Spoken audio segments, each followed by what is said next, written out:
Morning, everyone. I hope you're well. I'm just waiting to see if anyone else comes on. It's a bit foggy here today in Sydney. Have a look at that fog. It's quite nice, actually. The other day, I put a post up about us always rushing in the mornings, in particular, to get to work or dropping the kids off at school, and the effect that has on you physically, mentally, emotionally, and spiritually. Creates stress in your body, etc., and illness, etc. And I wanted to explore that a little bit more and discuss that a little bit more with you, because what comes up for me is our relationship with time.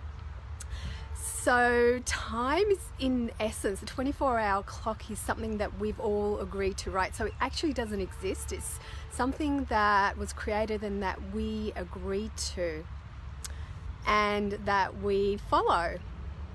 And my question to you is it possible to create more time? And how would you go about doing that? So I've got 3 tips that I'm gonna share with you, but I'd love to know ways that you think you might be doing something to create more time for yourself. I get that this is a really abstract subject, but I think it's really relevant and really important because we're always so busy and running around and trying to fit stuff in, right? So wouldn't it be great if you could add more time to your day? So my first tip, right? So many years ago, I was feeling very stressed and finding it difficult to do the many things that I had created for myself. So that's the other thing, we create stuff for ourselves, right? And so I saw this woman, and she made me write down 100 times a day in red the sentence, I have all the time and space I need to do what I want. I have all the time and space I need to do what I want. And so I had to write that down 100 times, and I think I had to do that for about 4 weeks, for a month. And so that's my first tip if you want to go that way, right? And so what does that do? What that does, in essence, it reprograms your brain. It creates a habit in your brain. So the brain fascinates me because the brain, in essence, is really a computer that we program with thoughts, feelings, emotions, behaviors, habits, and can be reprogrammed and rewired. So doing something like that is a way to rewire the brain and create a new habit and a new way of thinking about time, to change your relationship with time. So that's one way. So if you do embark on that, let me know, because that does take time as well. It takes time to write the 100 lines. And then my second tip is to say yes to less. So don't say yes to everything. We have this habit of feeling like we have to do and say yes to everything that's asked of us, and in fact you don't. So I would say no, and give yourself more time. So that's a great way to create more time for yourself.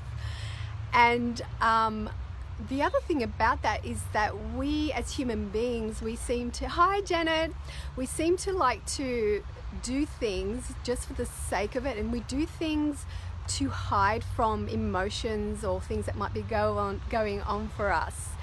So we keep ourselves busy to avoid what is actually going on for us emotionally. So that's another good reason to say no to things and to give yourself the time and space you need to actually look at what's really going on for you emotionally, mentally, physically, spiritually, to improve your health and well-being. And I've kind of lost my thought train for a second. Okay, I feel like this is like a bit of a lecture, which it wasn't meant to be. But anyway, the third way, which is probably the hardest way to create more time and have a different relationship to time, is to be present in the moment. And that begs a whole lot of other questions, brings up a whole lot of other stuff like, well, how do you do that? And what does that actually mean? And if you do that from the point of view that you're trying to keep your mind still, that is actually really exhausting. It's really exhausting, right? And it actually just makes you tired. The way to be present is to be in touch with your true core self, who you are, and work from your core self. Because when we are within our core self, we are at our most powerful, and we are strong. And when we are there, that means all our energy is within us, not scattered all around the place. Thanks, Janet. Not scattered all around the place, right? So this idea of having to do 1,000 things, and then all our energy is scattered. We're always thinking about the next thing, the next thing, the next thing, and then your energy is scattered, and then that weakens you. So when you are truly within yourself and have all your own energy, ownership of your own energy and of your core self, and you are working from that space, it is so much easier to be present. And when you are present, you actually create more time for yourself. Time seems to go slower for some reason, and you are actually able to also do more. So I hope that all makes sense to you.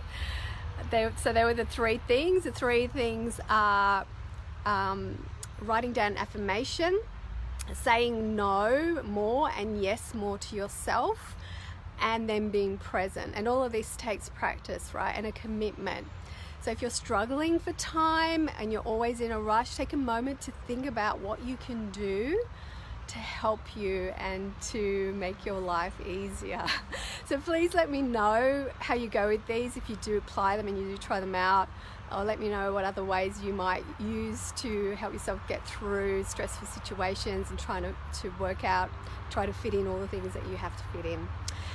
And so on that note, I think I'm going to end the call, and thanks, Janet, for being here. And I'm going to go and have a coffee. It's been a long morning for me, and I'll speak to you soon. Bye. Bye, bye, bye.